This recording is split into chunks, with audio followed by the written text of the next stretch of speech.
I remember when he was little, I remember so many times thinking, what must it be like to actually exist as a creature in such a perfect body? He just was perfection. And then when he was 18 months old, overnight, he just was at death's door. Hello, I'm James Jacobson. Welcome to The Long Leash. We went back into our archives to bring you an interview with Australian investigative journalist Jane Cowan. With a lengthy career covering stories around the globe, Jane was ready to settle down and finally get a dog. A boxer dog, to be precise. But what Jane didn't know is that her biggest assignment would be the one that set her on the path to save that dog's life. When Jane got Shiva, he was perfect in every way. A jovial, even-tempered, beautiful bundle of boxer puppy energy. But within the span of a few days, Shiva went from being perfect to being in so much pain that he couldn't even move his neck to eat or drink. He was diagnosed with an autoimmune condition and prescribed steroids as a treatment. But the drug damage that came from that decision set Jane on an investigative journey that would see her dive headfirst into the world of canine health and well-being as she worked to help heal Shiva. Stay tuned after our conversation for an update on what Jane is up to now. Jane Cowan, thank you so much for being with us today. Thanks for having me. You love dogs so much that you left your broadcast career to basically spend time with your dog and to chronicle that. Yeah, I mean, it didn't, it wasn't what I had planned to do. It was kind of one of those situations where life gives you lemons and you make lemonade. What happened was my dog, Shiva, who's a boxer, got really sick. He was 18 months old. He was in the prime of his life. Everything was fantastic. I'd moved home to Australia after living in the States for, 6 years, being a correspondent, all of that. I was ready to get a dog and, just have a normal home life. Everything was going fantastic. And then when he was 18 months old, overnight, he just was at death's door. And vets didn't know what it was. We went through this hideous kind of week of trying to get a diagnosis so that some kind of treatment could begin. And you would think that was the worst of it. But once we got the diagnosis, then what turned out to be a year of treatment ensued. And that was actually a lot worse than the original condition. He was diagnosed with something What did he have? It's called SRMA, which stands for steroid responsive meningitis arteritis, which is basically inflammation of the lining of the brain and the lining of the blood vessels.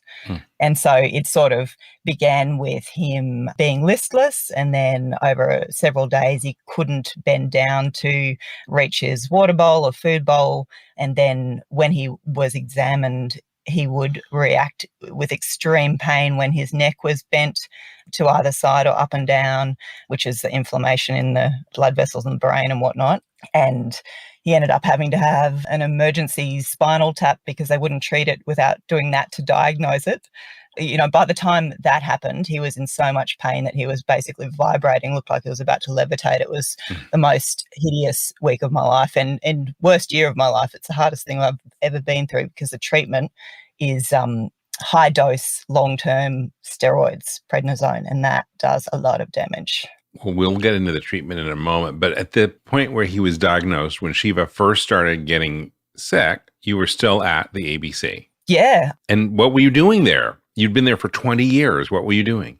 Yeah, so I'd come back to, my home in Australia, and I was working on new and exciting projects where I was using photography to tell stories and writing long form kind of articles that would publish online on the ABC website, telling, small human stories is what I was trying to tell. I was wanting to do some more meaningful storytelling after years and years in news, And you'd been in news and you'd been a foreign correspondent, including here in the U.S. Yeah. And at the time I loved it. And I certainly love the States. I miss it every day.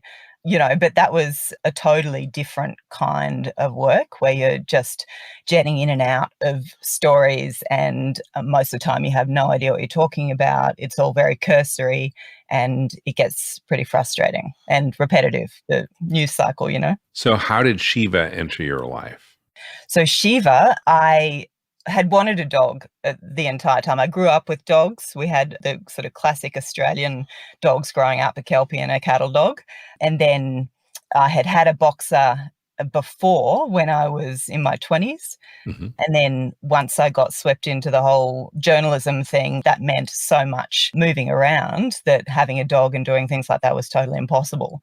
So the first thing I did when I got home and put down some roots was, right, I finally can get my dog. So, I had thought that I was going about it very deliberately and carefully, and had researched and was going to do everything right with the care of this dog, which is why it was such a shock to me when he got sick, and why it didn't really make any sense to me that I thought I had done. What did you do? Well, paint the picture. You come back after years on the road, the U.S., where else were you assigned or stationed? I had been in India before that. When I was in the States, I did a bit of work in South America as well, but mostly it was based in DC, but traveling throughout the States, covering whatever, the big news story in America was and reporting that back to Australians. So hard news journalist returns to her homeland, thinking this is the time I'm going to finally get a dog. You do all the research to find the perfect dog. What kind of research and what went into finding the perfect dog?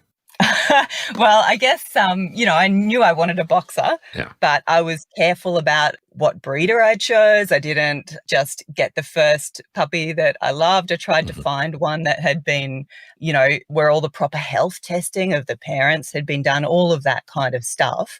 I had researched what I was going to feed him. And at that stage, as I understood it, the choice was sort of between what's going to be a good brand of kibble. That's where I was at with my understanding of dog nutrition at that time. So I equated an expensive bag of dried dog food as being a good quality nutrition for my dog. So, I had thought I'd done the right thing there. I'd, done the vet visits and would do all the necessary vaccinations. I would do the worming. I'd worm for things that he might possibly have been maybe exposed to. It was sort of like overkill, right? My mindset at the time. He was your baby. He was your everything. Oh, yeah. I was ready for my life to revolve around this dog. Tell me about the first day you brought Shiva home. Oh, God. He was perfect, He's a white boxer with a brown sort of brindley patch over one eye, and the opposite ear is also brindle. He's just a gorgeous dog, and he was perfect. And I remember when he was little, I remember so many times thinking, what must it be like to actually exist as a creature in such a perfect body? Because he was beautiful. There was nothing physically amiss at all. He just was perfection. And he was really a beautifully natured dog too. Like, I didn't have any problems with him. Like, the first night home, he slept all the way through. Nothing about him was difficult. He was just the temperament, everything was perfect. And I just adored him. My biggest problems were having him not embarrass me at puppy school, Okay, so what year was that when you first got Shiva? That would have been late 2016. Okay.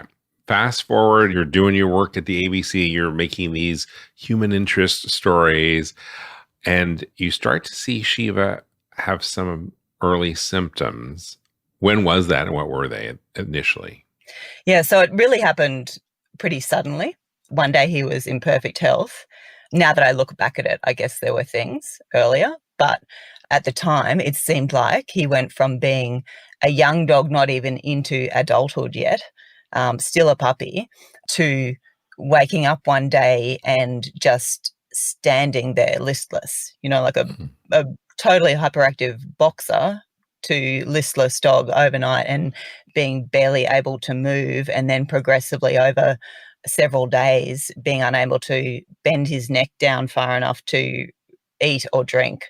He wouldn't lie down. He was just standing there like it was more painful to lie down than to just stay standing up. I remember sort of having to prop him up with pillows and stuff so that he could remain in that position but be supported. How old was he at that time? He was 18 months. He was still a puppy. So you're going back and forth to work, seeing this, you calling sick? What happened? Like, I mean, you're seeing your dog so rapidly decline in health. Yeah, I mean, I think I pretty much called in sick from the get-go. It was obvious that something was wrong. And when I first took him to the local vet, they couldn't identify what it was. And then over the course of, I think it was 4 days, I then was into the emergency vet, in the middle of the night, and blood tests and all these kind of things, and taking him home. They still weren't sure what it was, but were starting to suspect that it could be this thing called SRMA, this meningitis. And then by the end of the week, he'd had a spinal tap and all these other scans, and they'd positively diagnosed it as this and begun treatment with prednisone. What was going through your head when they were sort of still figuring out whether or not it was meningitis, when they were doing their tests? At that time, I don't think I realized, in the beginning, before the symptoms progressed to be the extreme pain that he ended up in after 4 days, it was, I wasn't grasping just how bad it was. I mean, you can die from this thing. And so I didn't know any of that. And at that time, I was the kind of owner who put I think a lot of us, all of us probably, put a lot of faith in the vets.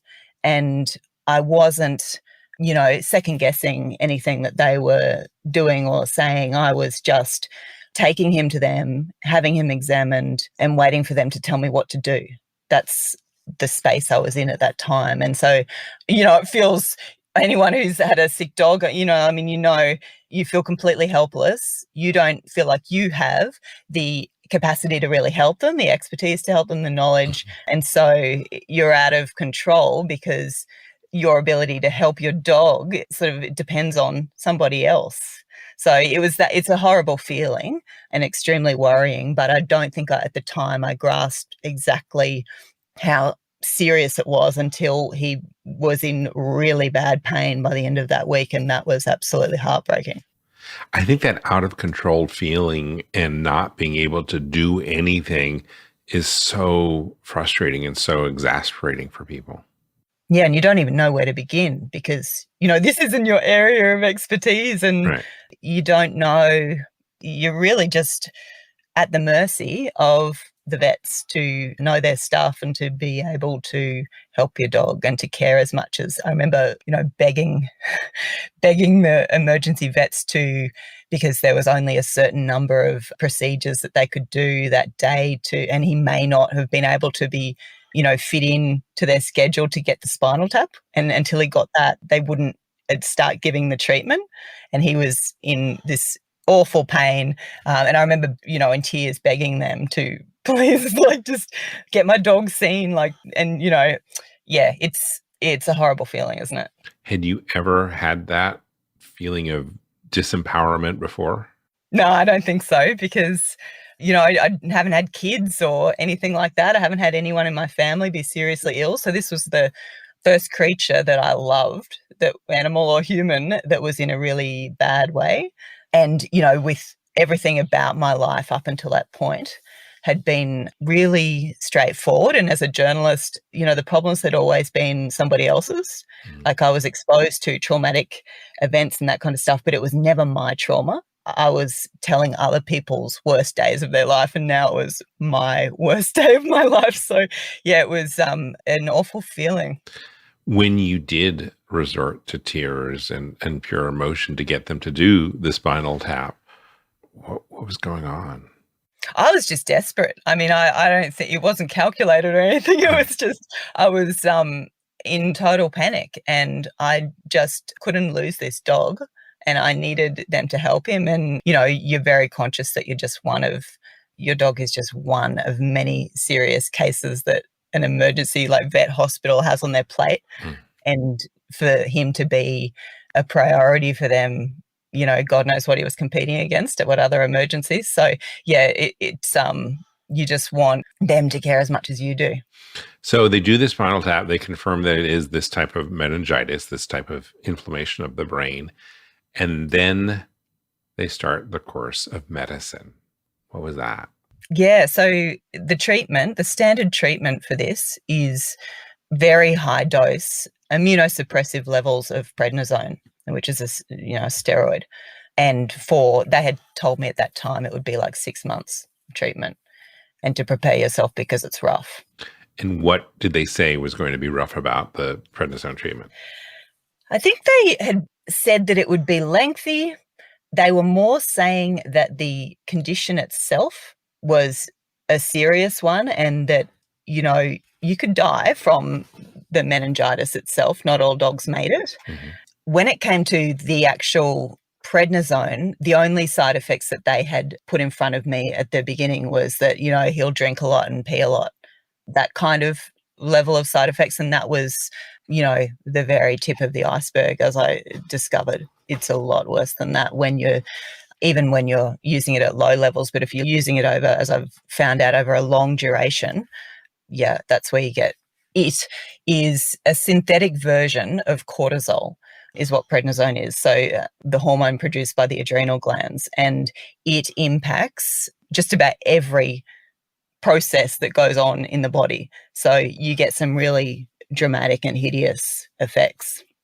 I have heard prednisone described as sort of a miracle drug that has a very strong double edge to it. Yeah, I'd say that's accurate. It felt like a miracle when he first got it. Mm-hmm. He transformed within, a few hours, mm-hmm. because it really masks a lot of things. Mm-hmm. So yeah, it is a wonder drug. It does feel like a miracle, but you've got to be very careful with it because, yeah, it has a very hefty downside, one that we are still now, years later, trying to recover from. Well, let's talk a little bit about when you started realizing that it's a little bit more than drinking and peeing. What were some of the symptoms that you started seeing in Shiva? Yeah, so for maybe 2 weeks, he seemed fine. Like he was working, and the symptoms of the meningitis were knocked out immediately. And then after that, things started going downhill and went just progressively downhill from then on. So what were the symptoms? I guess his body, the obvious ones were his body began to change. He became completely obese and had a huge pot belly. His face changed. He hollowed out under the eyes, and he looked appalling. So that was the obvious surface stuff. And mm-hmm. Still, even those side effects are, well known, and the pot belly type thing that's only the surface of it, though, because what's actually going on, what the pot belly is a sign of, is your dog being in a Cushingoid state, which is basically like having Cushing's disease, mm-hmm. because you have an oversupply of cortisol because you've got all the prednisone in the system. So it's like having Cushing's. So, you see the pot belly, but what's really going on is a whole lot of other stuff in the metabolic processes of the body that is where you end up with the long-term sort of damage. So, and then other things started happening, like strange things. He got a sort of a sore on his elbow, which the neurologist was like, it's probably like a bed sore or something like that. But it broke open and it was oozing like a chalky sort of substance. And in the end, we worked out that it was actually this thing called calcinosis circumscripta, which is calcinosis circumscripta. Yeah, look, I learned more than I ever wanted to know about all these medical conditions, but it's related to a condition called calcinosis cutis, which is more common, and it is a known side effect, again, of prednisone. Where in the case of the kind that Shiva had, the body starts laying down calcium phosphate, like lumps of it in the subcutaneous tissue, which is basically like laying down bone, like hard, bone-like substance. So that was the sore on his elbow was the first sign of that. He then began having similar sores on his tongue. So he was bleeding in the mouth. He had was bleeding from the gut. He had diarrhea, bloody diarrhea, like all sorts of stomach upset, just everything you can imagine of the body going haywire. And when at the worst point, probably maybe 5 months into treatment, he could barely stand. He could barely get up. His liver was so swollen that you could feel it through his side. We had him scanned at that time because he had a lump and, again, the neurologist didn't know what it was. It was a swollen liver, and a known side effect of prednisone is its liver inflammation. The liver enzymes go haywire. And yeah, it was a direct consequence of the treatment.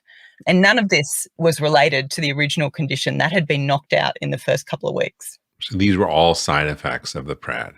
Yeah. So you sort of became a dog health nerd out of necessity and through this process.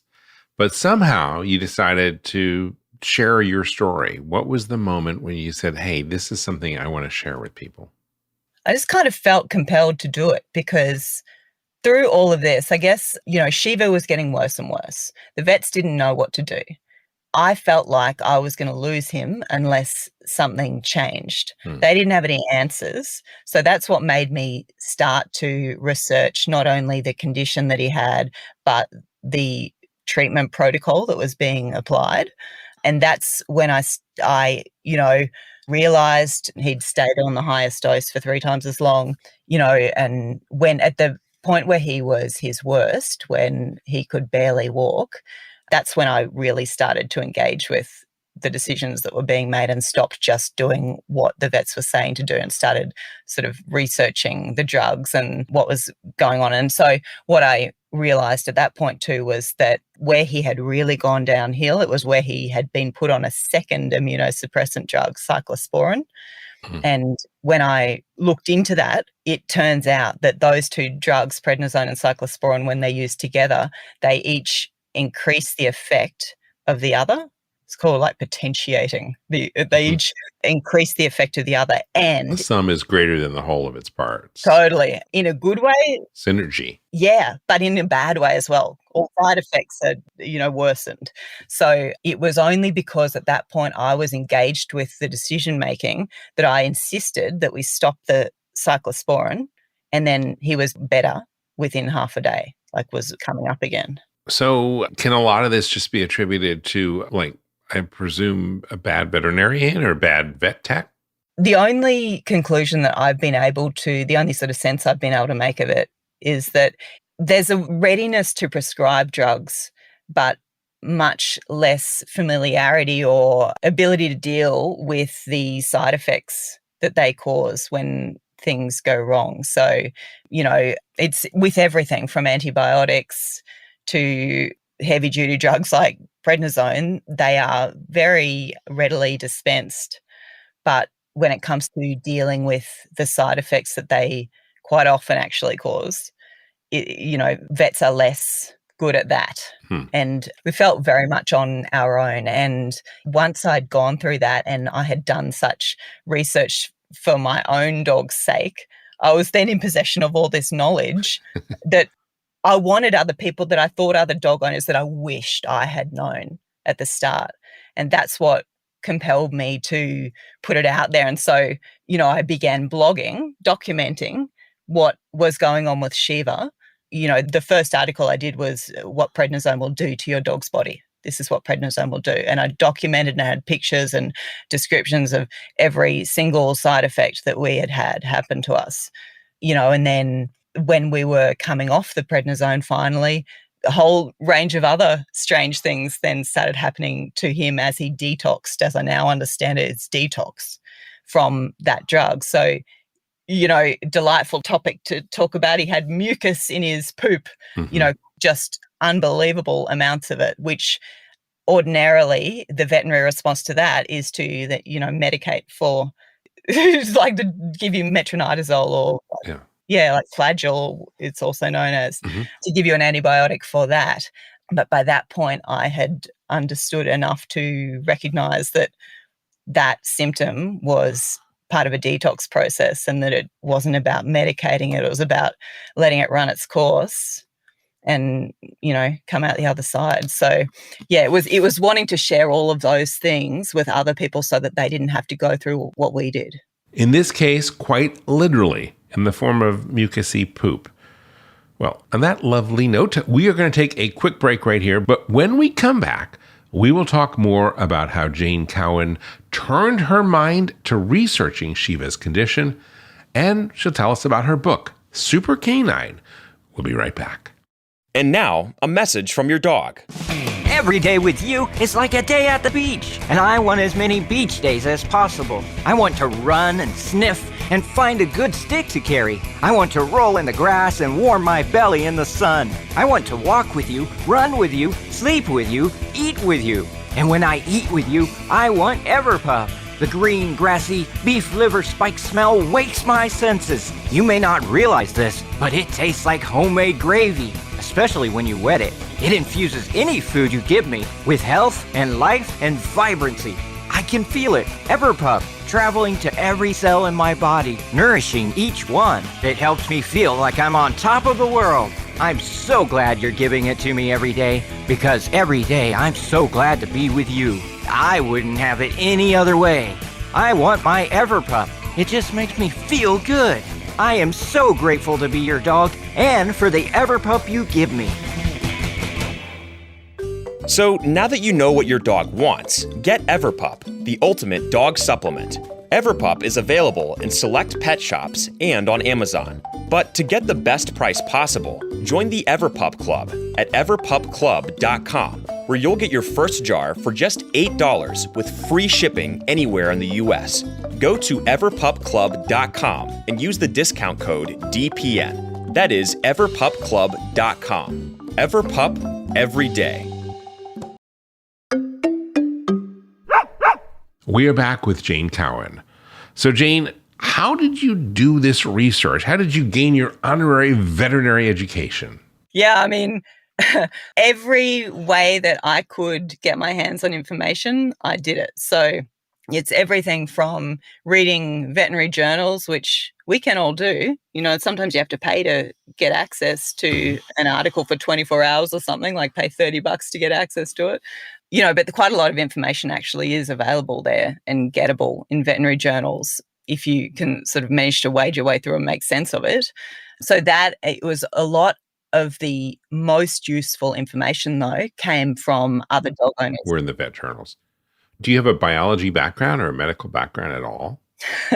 Many years ago, I began to study to be a doctor and dropped out, within a semester. So I have I guess in a way I have a science background, but it was probably more the journalism that was helpful in terms of the orientation to asking questions and to wanting to understand why and that kind of thing. But it was more than the veterinary journals where the most useful information came from that really changed the game for us was information was and the small nuggets of information from this owner here, this owner there, that would really connect with what you were going through and give you a hint about, where the solution might be. And how did you find them, especially, the main disease that you were treating Shiva for is something that is, as you say, pretty exotic and pretty rare. How did you find these people who had that and also had the prednisone issue? Well, as rare as the meningitis is, there's actually a Facebook group full of owners whose dogs have had it and are going through it. And there are sort of several different kinds of meningitis that are all autoimmune. And when you encompass those dogs as well, there's 2 Facebook groups full of owners who've had this experience and where the treatment is prednisone and other immunosuppressive drugs. And so, yeah, the experiences of those owners, when you join the dots between, you've got a lot of case studies there. So your resources were Dr. Google and Facebook initially, and then you also did the veterinary journals. Yep. And, other things like there's a group in the UK called the Canine Immune Mediated Disease Awareness Group. Again, run by one woman, Hmm. who began by having a dog that was affected by one of these autoimmune conditions treated with prednisone. But there's a wealth of information there that's been accumulated over decades. This is one of the more extraordinary things about the internet now, is that you can find whatever medical issue you want. You can find real on the ground people who are dealing with it, both on the medical side or the veterinary side, as well as dog lovers who have gone through it. You can, and you can find out what their vets told them. So then you've got access to sort of another veterinary slant on it. But you can also, through the internet, get access to other specialists, on the other side of the world. So you can see who's written an article about the protocol for using prednisone to treat this particular condition your dog has, and then find that specialist where they work in their veterinary clinic on the other side of the world and, email them and ask them. Or you can see who's written a chapter in a veterinary textbook about, that hints at something that you think might have the answer for your dog. You can contact the person who wrote that in Denmark or whatever and see if they'll answer your questions. And I guess because of the journalism background, I was deluded enough to think that they might actually respond to me and they might actually answer. And did they?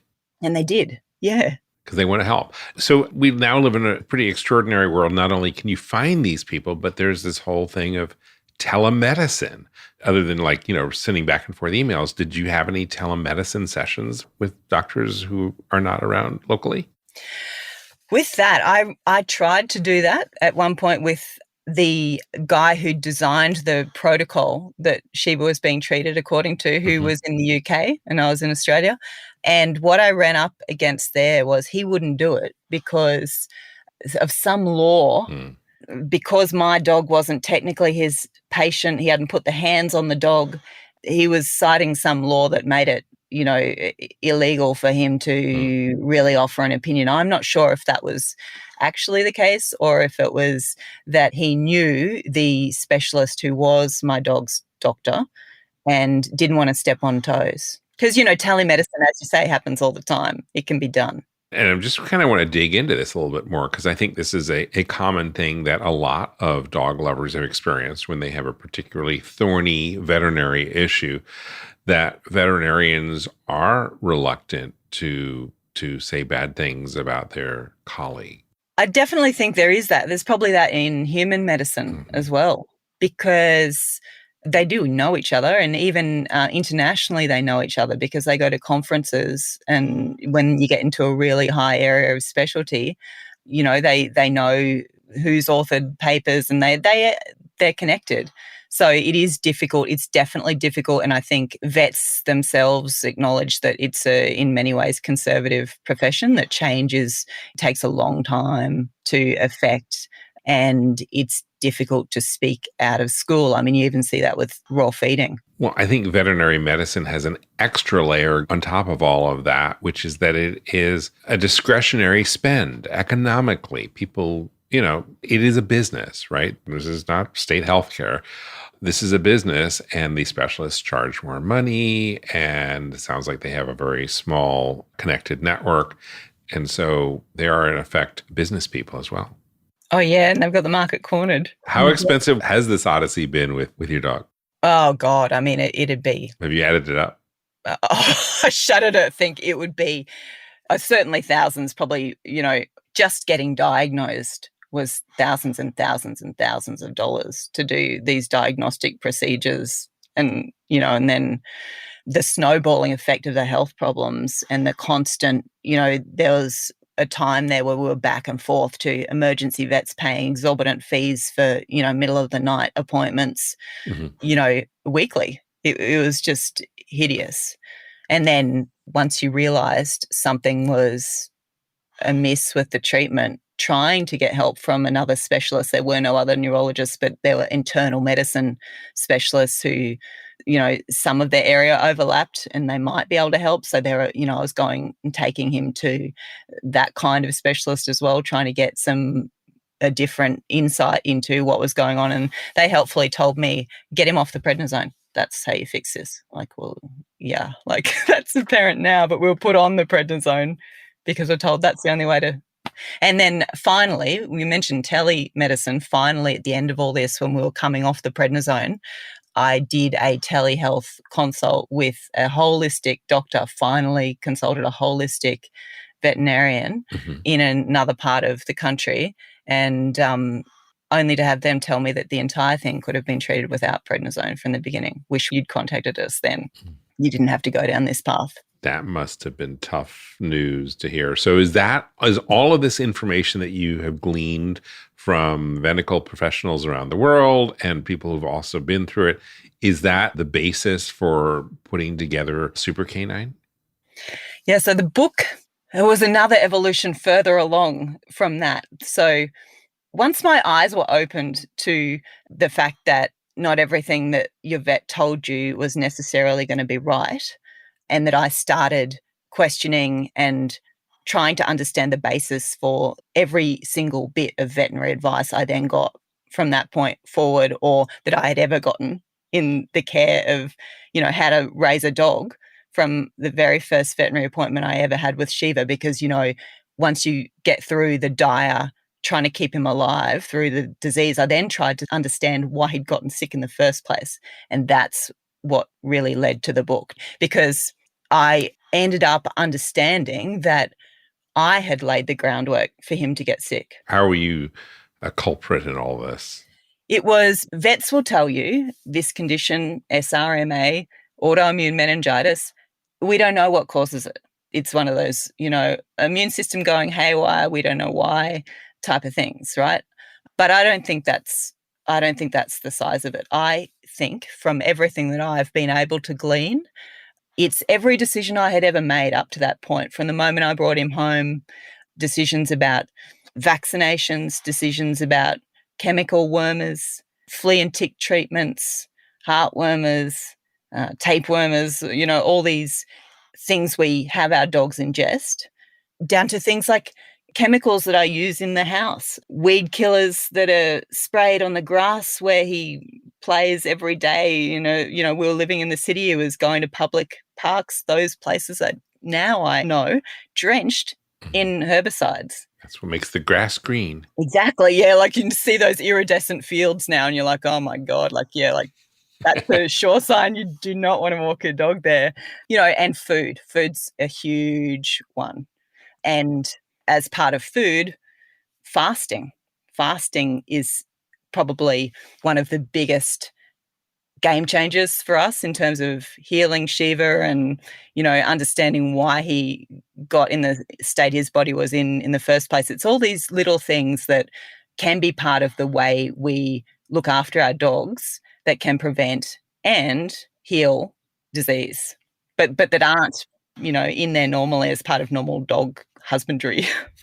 So what is your approach to feeding and fasting? So I raw feed him, but it's not just raw feeding, it's the way you raw feed matters, because at the time that he got sick, he was eating pre-made, pre-packaged raw. But as a puppy, he'd eaten kibble and we'd tried every type of dog food. So now I understand that it's not just raw, it's how you do the raw that can make a difference. So your question is, how do I feed him now? Yeah. So I home prepare raw from whole cuts. So I don't buy any dog food. So you get a slab of cow? What do you start with? Yeah, so I've just started accessing cows from farmers, direct from farms, where you can buy like half a cow and fill your freezer with it. But, what I'm doing until I get that delivery next month is, it's a butcher or supermarket. I buy his food where I buy my food, and it's literally the three components of raw food. So edible bone, lean muscle meat. That's important that it be lean, and a little bit of organ meat. That's basically what he eats. And the type of raw feeding I do is called rotational mono feeding, which is, we talk a lot, I guess, about barf feeding and pre-model raw, and those are the two types of raw feeding that get most talked about. But there's a third type, which I think from everything I've researched is the type that most closely resembles a natural canine diet and feeding pattern, and that's where the fasting comes in, because dogs in the wild, feeding dogs every day, that's a human invention. Or 3 meals a day. So how long do you fast your dog, Shiva? So I fast Shiva at least once a week for an entire day. And, it varies. It depends. You can feed them every second day. You can feed them 3 or 4 days in a row and then not feed them for 2-3 days. Sounds crazy, doesn't it? So a normal day, a non-fast day, how many meals does Shiva get? I would like to feed him one, but because he's a boxer and they're said to be prone to bloat, and one of the contributing factors to bloat is understood to be eating one large meal per day. So what I do is feed him, I split his meal into 2, but I feed it close together, like at the same end of the day, so 3 hours apart. So I'm trying to mitigate the bloat risk, but still not be having him eating all the time, because digestive rest is really important to, health and supporting a dog's body to detox. And where do you want to go? There's so much to talk about in this space. It's like if you feed your dog twice a day, every day, what I've learned is that there's so many reasons not to do that. Some of the most convincing ones that I'm aware of are that if your dog is constantly digesting food, the liver never reaches its full metabolism. So a dog's stomach is built to function best with periods of total emptiness. And when in a fasted state, that's when the liver begins metabolizing fat. And it's in the fat that the body parks toxins. So, in the course of every day, your body, your dog's body, all our bodies are bombarded with toxins from a variety of sources. Right. The liver is part of the inbuilt detox mechanism. Filtering system. Right. And what it can't fully deal with at the time, it parks in adipose or fatty tissue. And if the body is never allowed to fully metabolize, the toxins accumulate to the point where you then get symptoms. And so it's important to allow the body to get into a fasted state to sort of catch up on the backlog of detox and get those toxins out on a regular basis so that they don't accumulate to the point where you start seeing symptoms that typically arise first in the skin or eyes or ears or paws. So when you do a fasting day, is it like you try to do the same day every week? No, doesn't matter. It's as random as it would be. The randomness is kind of deliberate. So in nature, right? Like a dog eats when a dog can catch the prey, right? And sometimes it's there. Fast or feast. Exactly. Right. Exactly. And that's what you want to try and mimic. Has what you've learned about raw and about fasting, did you apply that to your own life as well, your own diet? Yeah. See, this is the kind of unsettling thing that happens. Once you understand these principles, you then do start to question and see their application everywhere, in everything, including in your own diet. And I do try and fast. It's harder for humans because we've got all these emotional attachments to food, and we don't just do what we're told, and we complain and bitch and moan. And but I think there is a well-established body of evidence in science about the benefits of fasting for every organism, from single-celled yeast to dog to human. It's good for all of us. And the more you can do it, the better. So why did you write Super Canine?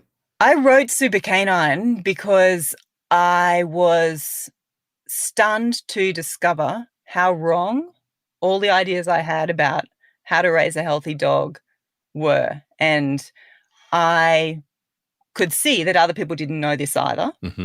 And I just felt like I needed to get it out there. I kind of had to get it out of my system because I ended up quite angry and, disillusioned at how far wrong I'd gone while thinking I was doing everything right and taking the advice of my vets. And so I wanted to put it down, what I wish I'd been told and what I thought could spare others the disease that my, young dog had ended up with as a result of all these mistakes I'd made. And what's the reception the book has received?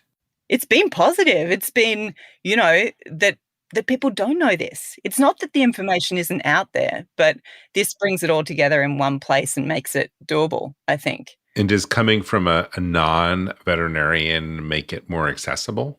I think it does, because you are trying to break it down and you're trying to make it understandable and work out how it applies to your dog. And I think the trouble is a conventionally trained vet doesn't tell you this for a whole host of reasons, everything from the fact that, we know that in vet school, canine nutrition forms like a slither, if you're lucky, of their education curriculum. Like, I looked at one of the big prestigious vet schools in the States of what the classes were through a whole 4-year degree.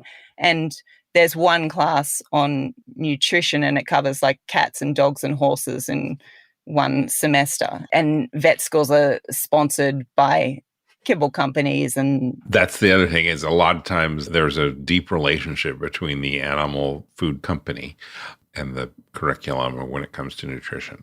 Yeah, and it's not just that. There's other drivers of the other advice that you typically get from a conventionally trained vet. So, it's normal and expected and equated with responsible dog ownership that you neuter or spay your dog. But there too, there's a whole heap of evidence that actually, from a health perspective, it's far better to leave your dog intact, and that there are health consequences to removing the hormone-producing sex organs, especially if you do it before a dog's mature. So how is Shiva doing now? Shiva's got a quality of life now back. He's not the same. He's not the dog that he should have been, He's got permanent damage. We're still working on trying to get his gut healed. We have trouble keeping weight on him. He's still got huge lumps on his shoulders and on his rib cage from the side effects of the prednisone, the calcinosis that caused. Mm-hmm. Yeah, he's a lot better, but he bears the scars of it for sure. So is this your path for now, Jane? Yeah, this is what life handed me. So, yeah. And, one thing leads to another and you find that it helps people. And so you keep doing it. Awesome. Jane Cowan, thank you so much for being with us. Thank you. If folks want to get in touch with you, what's the best way? Best way is through boxerdogdiaries.com. Just contact me through the website. You can find Jane's book and more about boxers on her blog, which is Boxer Dog Diaries. We have a link in the show notes for today's episode. We reached out to Jane to see what she's up to these days, and she has some pretty exciting news. She has developed an online class about raw feeding that helps owners transition their dogs to raw feeding diets. The course shows owners step-by-step how to prepare and properly compose raw, meaty, bone-based diet. The link to that is also in today's show notes. Well, that is all we have time for on this episode of The Long Leash, but I want to encourage you to check out our past episodes, and you can do that on our website at longleashshow.com. That's also where you can get links if you want to subscribe either in this podcast app or on YouTube or any of the other places we're available. And also, it's a great way for you to reach out and talk to us and suggest guests who may be appropriate for this program. I'm James Jacobson. On behalf of all of us here at Dog Podcast Network, I want to wish you and your dog a very warm aloha.